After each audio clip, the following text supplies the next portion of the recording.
नमस्कार। एकता, शान्ति र संस्कारको सम्भाग कालिका एचडीमा तपाईलाई स्वागत छ। म सुनिल पराजुली। कालिका समाचार सुरु गरौं प्रमुख समाचारका शीर्षकहरूबाट।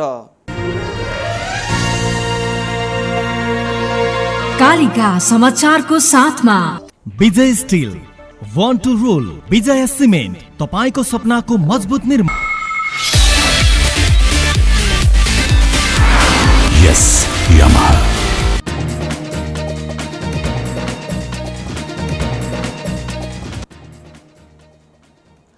नेपालमा कोरोनाबाट सबैभन्दा बढी प्रदेश नम्बर 1 प्रभावित, संक्रमित 75 मध्ये 59 जनाको उपचार जारी। डाक्टर यादवको अपहरण सम्बन्धी निवेदन सरकारी वकिल कार्यालयमा दर्ता। आफूहरूले अपहरण नगरेको भन्दै बस्नेत श्रेष्ठ र खनालद्वारा राष्ट्रिय मानव अधिकार आयोगमा उजुरी। कोरोनाको कारण विश्वभर 2.5 लाख भन्दा बढीको मृत्यु, संक्रमितको संख्या 35 लाख नाग्यो। र एन्फा दिवसको अवसरमा आयोजित कार्यक्रमहरू रद्द।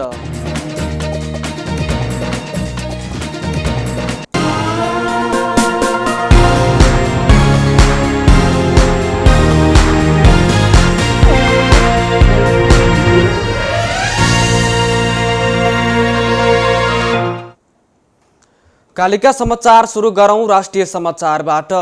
कोभिड-19 रोकथाम तथा नियन्त्रण उच्चस्तरीय समन्वय समितिले लकडाउनको मोडालिटीका विषयमा छलफल गरेको छ।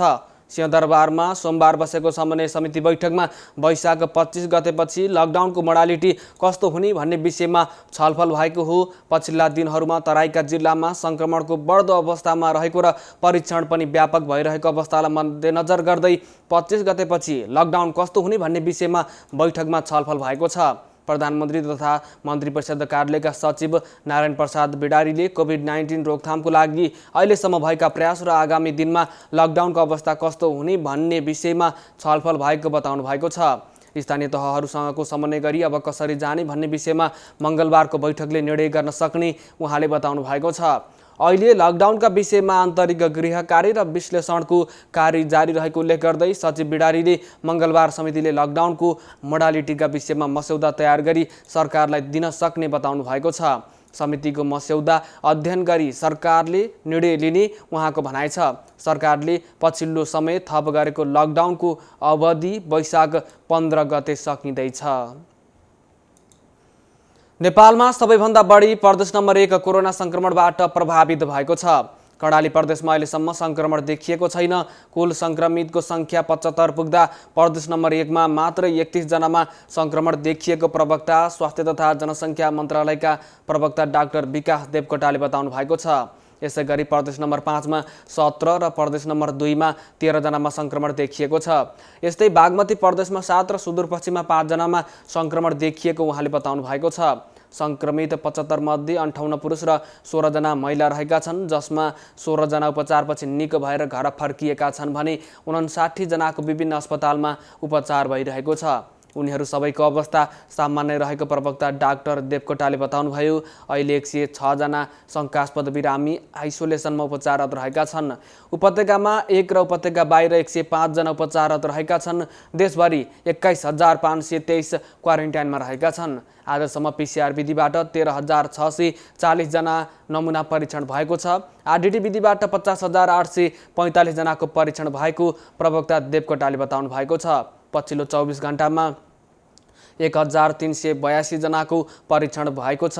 प्रदेश नम्बर 1 मा 5,837, प्रदेश नम्बर 2 मा 5,736 र बागमती प्रदेशमा 8,610 जनाको आरडीटी परीक्षण भएको छ। यस्तै गरी गण्डकी प्रदेशमा 5,882, प्रदेश नम्बर 5 मा 4,831, कर्णाली प्रदेशमा 8,113 र सुदूरपश्चिम प्रदेशमा 14,136 जनाको आरडीटी परीक्षण भएको प्रवक्ता देवकोटाले बताउनु भएको छ।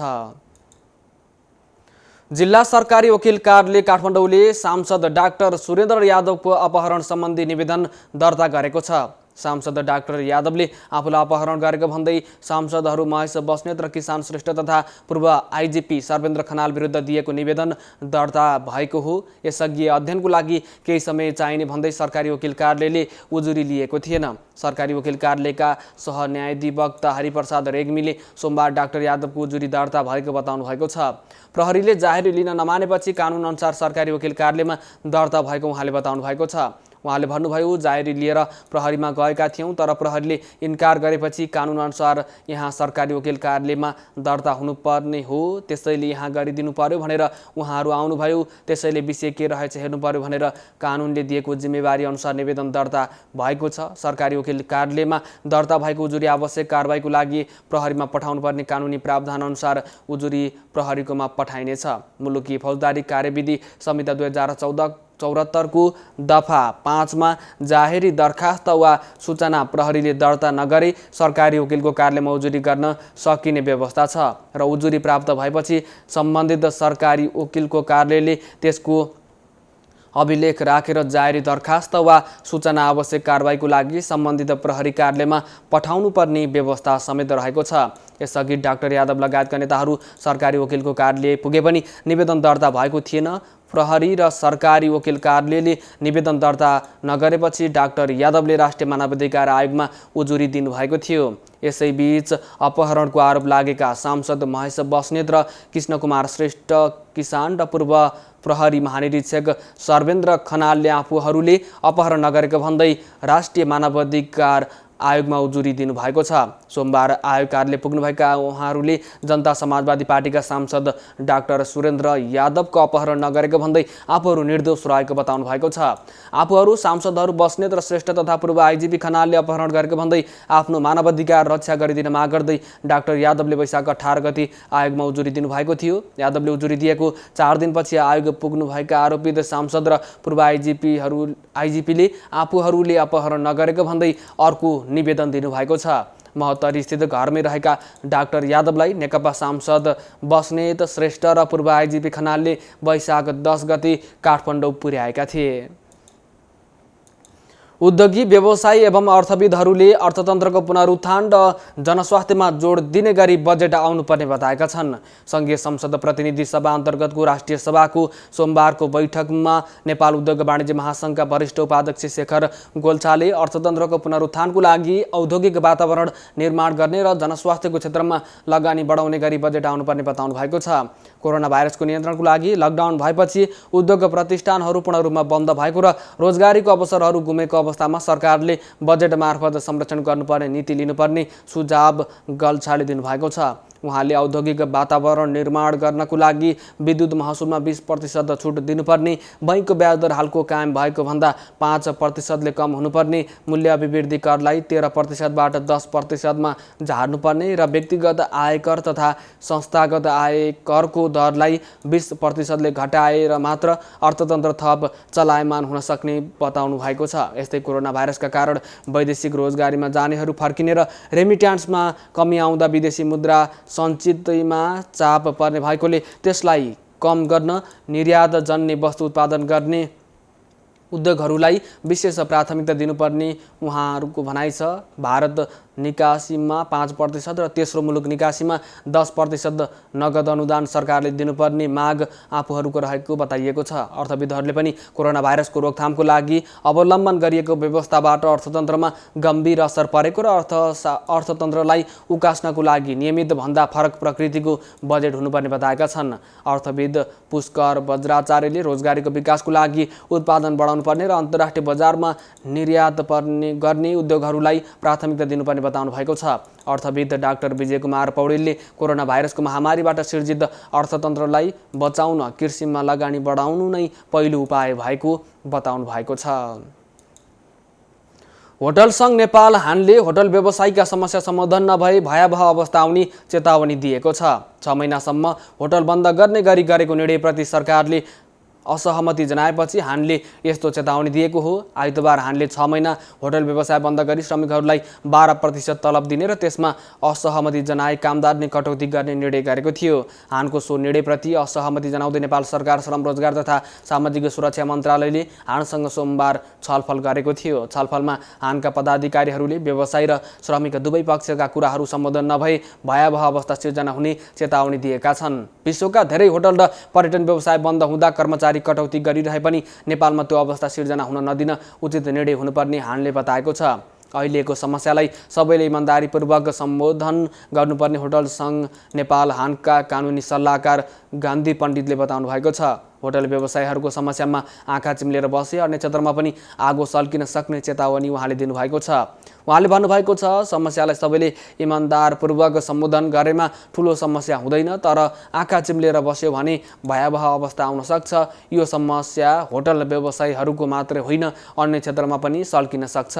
यसलाई समयमै सरकार र सम्बन्धित पक्षले ध्यान दिनुपर्छ।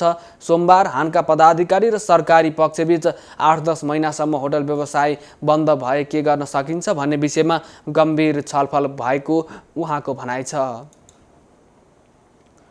महोत्तरीमा ज्यान गुमाएका 12 मध्ये 4 जनाको मृत्युको कारण मदिरा भएको खुलेको छ। पोस्टमार्टम रिपोर्टमा 4 जनाको मृत्यु अज्ञात रोगले नभएर मदिराले भएको खुलेको हो। महोत्तरीको भङ्गा नगरपालिका 6 र 7 तथा बर्दिवास नगरपालिका 12 मा कुल 12 जनाको मृत्यु भएको थियो। यी मध्ये 4 जनाको मृत्यु मदिराले भएको पोस्टमार्टम रिपोर्टले देखाएको हो। अन्य 8 जनाको पोस्टमार्टम बिनै अन्तिम संस्कार गरिएको थियो। 4 जनाको जस्तै उनीहरूको पनि मदिराबाटै ज्यान गएको ठानिएको छ।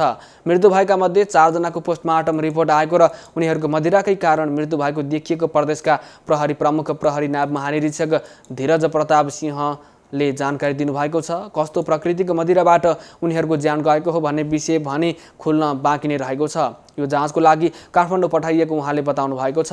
कोरोनाले ज्यान गएको आशंकामा उनीहरूको कोरोना परीक्षण समेत गरिएको थियो, तर 2 जनाको रिपोर्ट नेगेटिभ आएको छ। उनीहरूको मृत्युपछि स्वास्थ्य तथा जनसङ्ख्या मन्त्रालयबाट अनुगमनमा आएको चिकित्सकको टोलीले पनि अध्ययन गरेको थियो। एकता, शान्ति र संस्कारको सम्भाग कालिका एसडीमा प्रसारित कालिका समाचारमा पालो भएको छ विज्ञापनको, तर त्यसभन्दा अगाडि प्रमुख समाचारका शीर्षकहरू।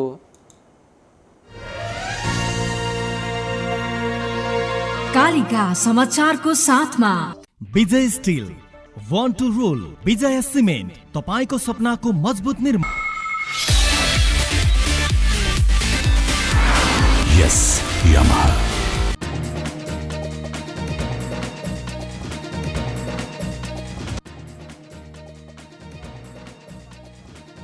प्रदेश नम्बर 1 प्रभावित संक्रमित 75 मध्ये 59 जनाको उपचार जारी। डाक्टर यादवको अपहरण सम्बन्धी निवेदन सरकारी वकिल कार्यालयमा दर्ता। आफूहरूले अपहरण नगरेको भन्दै बस्नेत श्रेष्ठ र खनालद्वारा राष्ट्रिय मानवाधिकार आयोगमा उजुरी। कोरोनाको कारण विश्वभर 2.5 लाख भन्दा बढीको मृत्यु, संक्रमितको संख्या 35 लाख नाग्यो। र एन्फा दिवसको अवसरमा आयोजित सम्पूर्ण कार्यक्रम रद्द।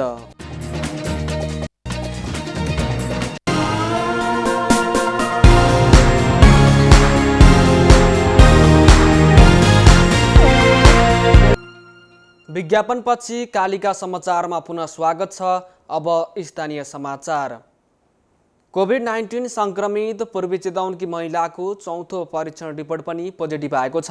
हेटौडा प्रयोगशालामा गरिएको परीक्षणमा ती महिलाको रिपोर्ट पुनः पोजिटिभ देखिएको भरतपुर अस्पतालका सूचना अधिकारी लीलाधर पौडेलले जानकारी दिनुभएको छ। कोरोना संक्रमित महिला हाल भरतपुर अस्पतालको आइसोलेसन कक्षमा उपचाररत छिन्। उनीसँगै संक्रमण देखिएका 27 वर्षीय युवक भने अस्पतालको क्वारेन्टाइन कक्षमा नै रहेका छन्। वैशाख 3 गते गरिएको र्यापिड डायग्नोस्टिक परीक्षणका क्रममा शङ्कास्पद देखिएपछि 4 गते भरतपुर कोभिड-19 प्रयोगशालामा परीक्षणका क्रममा 2 जनामा कोरोना पोजिटिभ देखिएको थियो। त्यसपश्चात वैशाख 5 गते राष्ट्रिय जनस्वास्थ्य प्रयोगशाला टेकुमा पुनः परीक्षण गर्दा पनि कोरोना पोजिटिभ देखिएको थियो। उनीहरू चैत 3 गते बेलायतबाट हङकङ हुँदै चैत 5 गते चितवन आएका थिए। उपचाररत महिलाको स्वास्थ्य अवस्था सामान्य रहेको अस्पतालले जनाएको छ। भरतपुर महानगरपालिकाले राहतको आवश्यकता परेका व्यक्तिहरूलाई काम दिने भएको छ। लकडाउनको समयमा दैनिक गुजारा चलाउन मुस्किल परेका व्यक्तिहरूलाई राहतको सट्टा जीविकोपार्जनको लागि काम दिने भएको हो। महानगरपालिकाभित्र विभिन्न कामहरू खुलेका छन्। यहाँ कामदारको आवश्यकता परेको छ। दैनिक गुजारा चलाउन समस्या परेका व्यक्ति छन् भने हामीलाई जानकारी दिनुहोस्। महानगरपालिकाका प्रशासकीय अधिकृत प्रेमराज जोशीले भन्नुभएको छ, अब राहत वितरणको सट्टा काम दिनेछौँ। राहतको माग गर्ने व्यक्तिलाई उनीहरूको क्षमता अनुसार काम दिने उहाँले बताउनु भएको छ। यसको लागि वडाध्यक्षहरूलाई निर्देशन समेत दिएको उहाँले बताउनुभयो। महानगरपालिकाभित्र सडक बनाउने, सरसफाई गर्ने तथा कृषि लगायतका क्षेत्रमा कामदारको अभाव छ।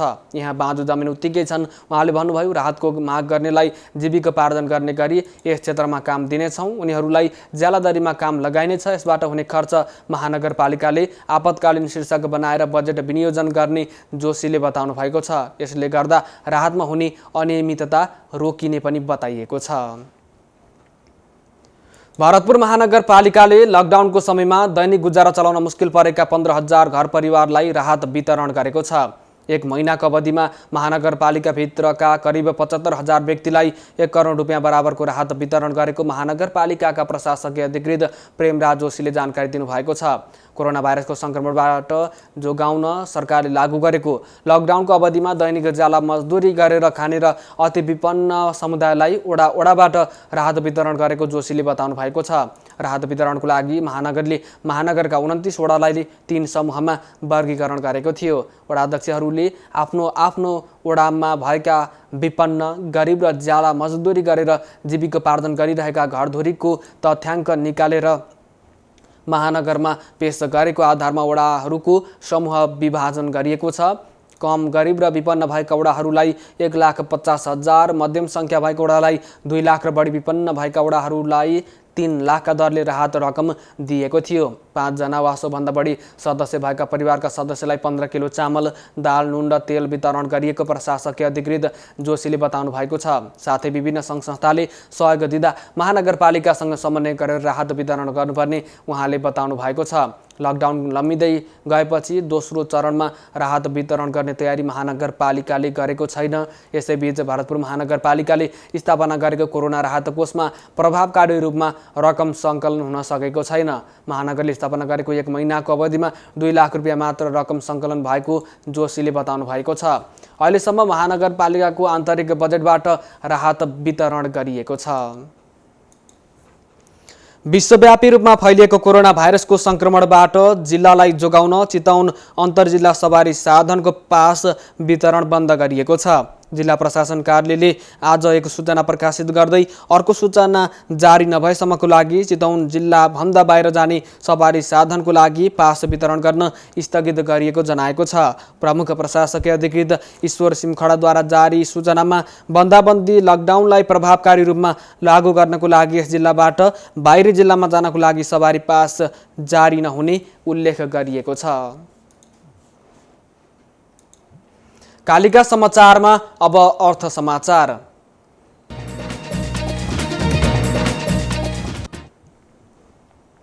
कोरोना भाइरस संक्रमणको महामारी विरुद्ध लड्न सरकारले 3 अर्ब 42 करोड रुपियाँ बराबरको बजेट रकमान्तर गरी खर्च गरेको छ। सरकारले स्वास्थ्य सामग्री खरिद र स्वास्थ्य जनशक्ति परिचालनमा सो रकम खर्च गरेको हो।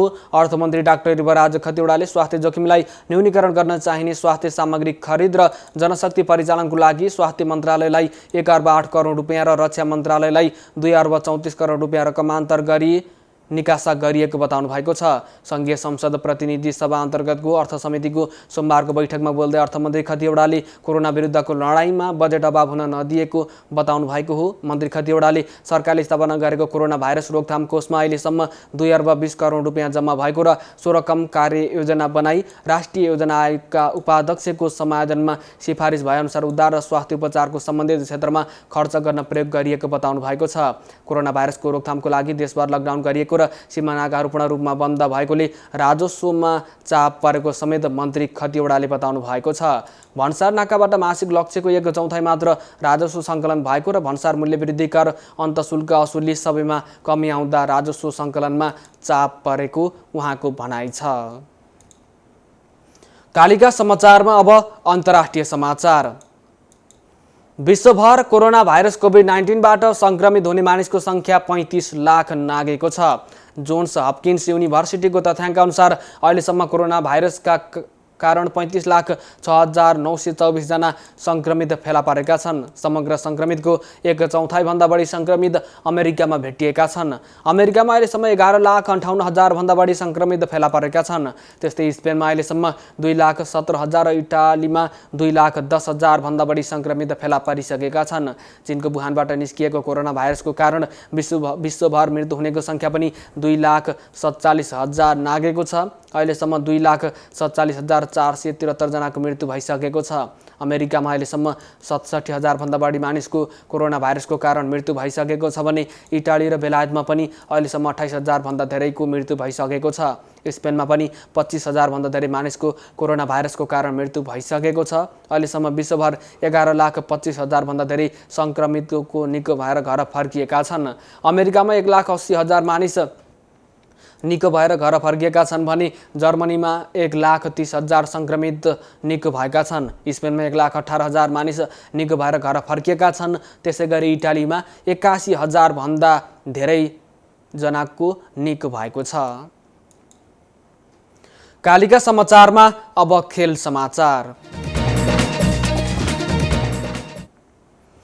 गत वर्षदेखि सुरु भएको एन्फा दिवसको कार्यक्रम रद्द भएको छ। अखिल नेपाल फुटबल संघ एन्फाले गत वर्ष वैशाख 22 गते एन्फा दिवस मनाएको थियो। एन्फा अध्यक्ष कर्मा छिरिङ शेर्पाले सोमबार एन्फा दिवसको कार्यक्रम रद्द भएको जानकारी गराउनु भएको छ। 2 वर्ष अघि वैशाख 22 गते नै शेर्पाको नेतृत्वमा एन्फामा नयाँ कार्य समिति चयन भएको थियो। त्यसको 1 वर्षपछि एन्फाले खेलाडी र खेलसँग सम्बन्धित व्यक्तिलाई सम्मान गर्ने दिनको रूपमा एन्फा दिवस मनाउन थालेको थियो। गत वर्ष एन्फा दिवसमा जुमानु राई र अनु लामालाई सम्मान गरिएको थियो।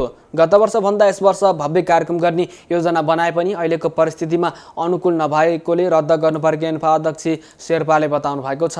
एन्फा दिवसको अवसरमा अध्यक्ष शेर्पाले एक सन्देश जारी गर्दै खेलाडी, जिल्ला सङ्घ, क्लब, प्रायोजक, समर्थक लगायत सबैलाई शुभकामना दिनुभएको छ। एकता, शान्ति र संस्कारको संवाहक कालिका एचडीमा प्रसारित कालिका समाचारको अन्तिममा प्रमुख समाचारका शीर्षकहरू पुनः एकपटक। कालिका समाचारको साथमा Vijay steel, want to rule, Vijay cement, तपाईको सपनाको मजबुत निर्माण। यस यामाहा।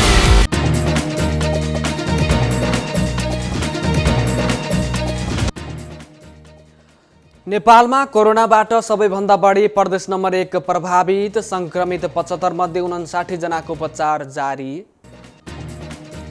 डाक्टर यादवको अपहरण सम्बन्धी निवेदन सरकारी वकिल कार्यालयमा दर्ता। आफूहरूले अपहरण नगरेको भन्दै बस्नेत श्रेष्ठ र खनालद्वारा राष्ट्रिय मानवाधिकार आयोगमा उजुरी।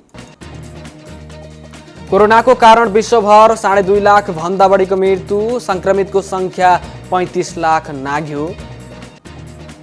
र एन्फा दिवसको अवसरमा आयोजित कार्यक्रम रद्द।